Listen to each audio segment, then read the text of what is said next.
shamefully, Canada announced in the last few days or last couple of days that they won't be ponying up. They're not going to do their 2%. Why? Well, talk about riding on America's coattails. They have the safety and security of being on our border and not having to worry about that. I think that's shameful. I think if you're going to be a member nation and participant, you need to do your part.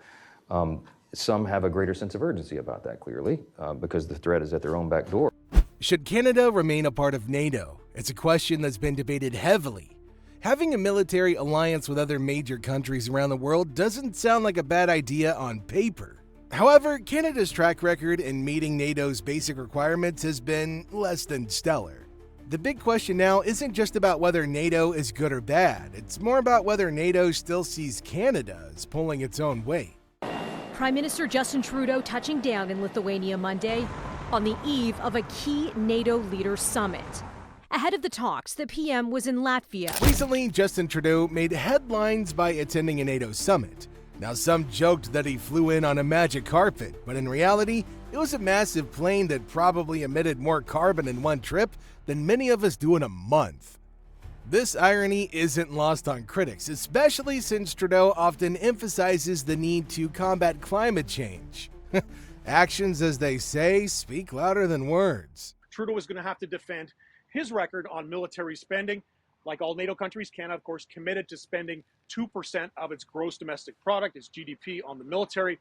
Currently, we're running only around 1.3%, and hitting that 2% target would cost the government an additional $15 billion every year, something the Trudeau government is not likely to do. Other NATO countries, though, including the U.S., are not happy about this. Canada finds itself in a crucial juncture in its NATO relationship. The sticking point? Canada consistently falls short of NATO's defense spending target of 2% of GDP. In fact, Trudeau's government has aimed for way less. And to offset this shortfall, Canada points to its efforts in other global arenas, particularly its strong stance on climate change. Trudeau argues that climate change poses the most significant threat to global stability today, perhaps even more than traditional military threats. Canada and NATO have long recognized an indisputable fact. Climate change is not only an existential environmental threat, but one of the defining security issues of our time. Rising sea levels and increasingly frequent and intense natural disasters threaten security infrastructure like ports and military bases that keep our alliance safe. In essence, Canada's position within NATO is becoming increasingly precarious. While Trudeau champions environmental causes on the world stage, questions linger about whether Canada's reduced military contributions undermine its credibility within the alliance. As global challenges evolve, so too must Canada's approach to balancing its international commitments and domestic priorities. Addressing a global problem like climate change requires a global response. A global response which we've been coordinating in close partnership with our 31 fellow member states in NATO. Our government has been a strong advocate for ensuring that climate change is an integral part of NATO's agenda and that together we act to make it a reality. So, as anticipated, Trudeau's focus on climate change at the recent NATO summit sparked both praise and criticism. Some people see his emphasis on environmental threats as timely and crucial, given the global climate crisis. Others, however, accuse him of prioritizing climate rhetoric over traditional defense commitments, questioning Canada's role in NATO's security framework. 174, with included in it plans on submarines that we hadn't yet officialized, with plans on other capabilities that we're developing, plans to increase enrollment and enlistment as well. These are things that means we can say with confidence and assurance that we will hit the 2% spending mark by 2032. During his address, Trudeau highlighted Canada's commitment to increase defense spending, noting a significant rise from less than 1% to current levels. He emphasized Canada's contributions to NATO's collective defense, particularly in countering Russian aggression and promoting democratic values worldwide. He also pointed to the importance of a strong, unified NATO in navigating today's complex geopolitical landscape. But wasn't he just talking from both sides of his mouth? First of all, it's clear now Justin Trudeau is seen as an absolute joke on the world stage. He was I was embarrassed to see our Prime Minister. Despite his assurances, or lack thereof, skepticism persists regarding Canada's military priorities. Critics within and outside of Canada have argued that while climate change is undeniably important, it should not overshadow traditional security concerns within NATO where Canada is concerned. The challenge remains for Canada to strike a balance between environmental leadership and fulfilling its defense obligations in an increasingly uncertain world. Momentous NATO summit. It marks the 75th anniversary of the military alliance. Trudeau is expected to get some tough talk over Canada not meeting its defense spending commitment. Furthermore, Trudeau's stance on NATO's defense budget has since sparked debate within the alliance itself. See, many NATO members adhere to the 2% GDP spending target. Canada has consistently fallen short, though, prioritizing other global issues like climate change as suggested. Or maybe for Canada, these are just only flimsy excuses. But whatever the case, Canada's reluctance raises legitimate questions about Canada's passive role and commitment within NATO. The focus of the annual NATO summit held in Washington this year was in Ukraine, and the alliance's declaration reflected that. The NATO allies said Russia's invasion of Ukraine more than 2 years ago shattered peace and stability in the Euro-Atlantic area, and that Russia remains the most significant and direct threat to allies' security. NATO allies took steps to ensure Ukraine prevails in its defense against Russia's war. As discussions unfolded during the alliance's 75th anniversary, leaders grappled with the broader implications of Canada's ongoing defense contributions. But beyond Canada's stinginess, there was NATO's agenda of robust support for Ukraine amidst ongoing tensions with Russia. As such, financial aid and military assistance to Ukraine remain critical. Additionally, NATO faces internal scrutiny over its cohesion and readiness, particularly amidst uncertainties like potential changes in U.S. leadership. As Donald Trump has emerged as the likely Republican presidential nominee, Europe is increasingly watching with trepidation. The head of NATO says Trump is weakening the alliance. As President Trump bristled at NATO allies and now as a candidate has said he'd encourage Russia to do what it wants to a NATO country that isn't meeting its defense spending benchmarks.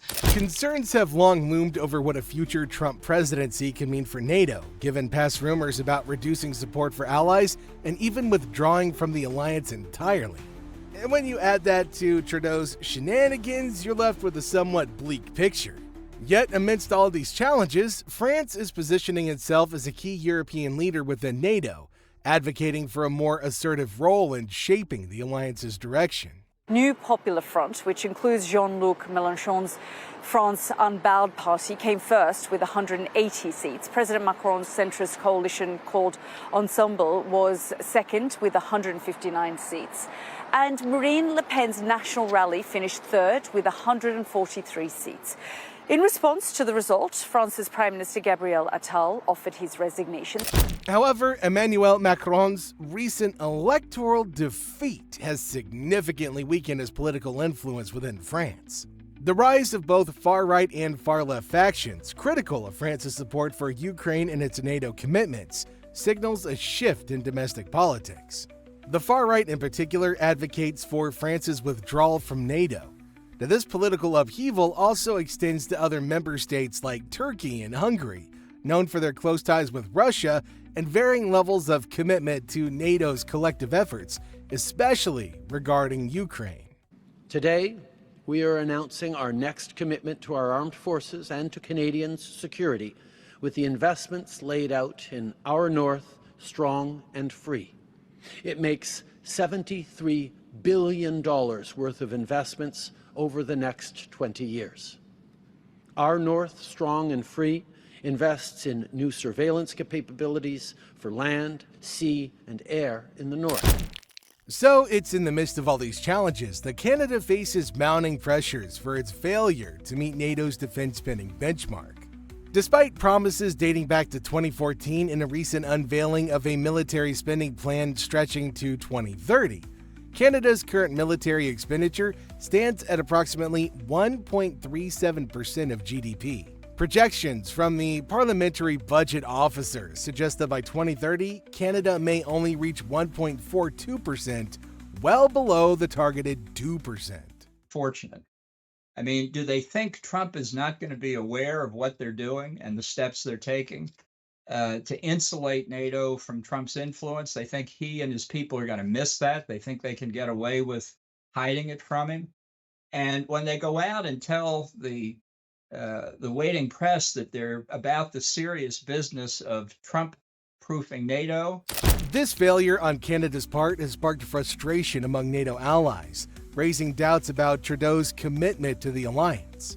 As discussions continue within NATO, the outcome of these deliberations will likely shape Canada's future role and influence within NATO and its broader implications for global security. Especially if you consider the consequences of a potential U.S. withdrawal from the alliance under a Trump presidency, at which point Canada would become the only NATO partner in the Western Hemisphere.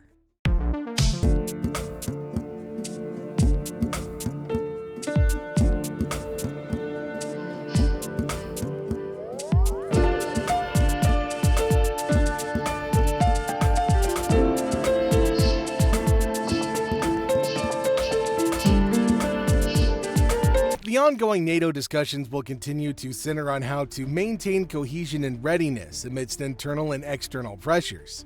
The agenda definitely includes sustaining support for Ukraine amidst geopolitical tensions, as well as navigating potential shifts in U.S. leadership following the upcoming presidential election. Apparently, concerns over Canada's contribution and willingness will be instrumental in shaping NATO's strategic direction moving forward. And during this critical juncture, NATO's immediate and long-term operational priorities will be at the forefront of the deliberations. That the pressure is on that we've never seen before. We have basically 2/3 of the members of the U.S. Senate calling out Canada for its lack of action on this. And what we do have is a defense plan which says that we will meet by 2030, we'll get to 1.76% of GDP.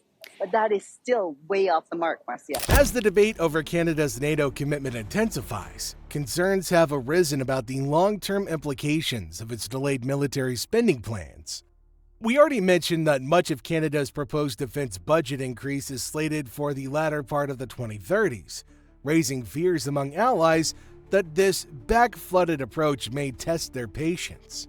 Consequently, this frustration with Canada's perceived inaction on defense spending could regulate it to a less influential role within NATO. It's not just a matter of how much you spend, but it's a matter of spending it well. I've got a very clear path. I know exactly what I need to invest in. I've got to replace my destroyers, my naval ships. I've got to replace our submarines. I've signed contracts for almost 200 new aircraft for my Air Force just in the past year and a half. But I've got to make sure that we can actually deliver on those commitments.